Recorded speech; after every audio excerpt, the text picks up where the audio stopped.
Friends, இன்றைக்கி நம்ம ரொம்பவும் டேஸ்டான கீரை குழம்பு எப்படி செய்யலான்னு பார்க்கலாம் வாங்க. ஒரு குக்கரில் பருப்பு, சின்ன உள்ளி, தக்காளி, பச்சை மிளகா, ஜீரகம், தேவையான அளவு தண்ணி ஊற்றி நல்லா வேக வச்சுக்கலாம். ஒரு கடாயில் தேவையான அளவு எண்ணெய் ஊற்றி வெங்காயம் சேர்த்துக்கலாம். வெங்காயம் நல்லா வதங்கினதுக்கப்புறம் வெட்டி வச்சுருக்க கீரையை ஆட் பண்ணிக்கலாம். இதை நல்லா வதக்கிக்கலாம்.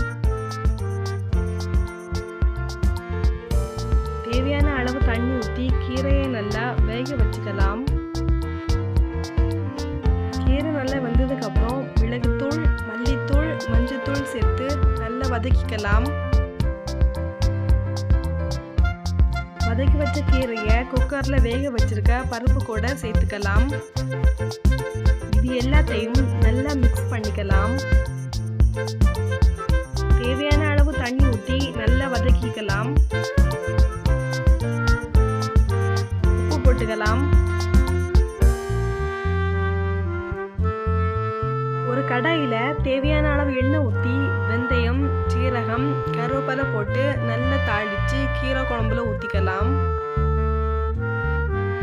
லாஸ்ட்டாக கொத்தமல்லி தூவி இறக்கிக்கலாம். இப்போ நமக்கு ரொம்பவும் டேஸ்டான கீரை குழம்பு ரெடி. இந்த வீடியோ உங்களுக்கு பிடிச்சிருந்ததுன்னா லைக், ஷேர், சப்ஸ்கிரைப் பண்ணுங்கள்.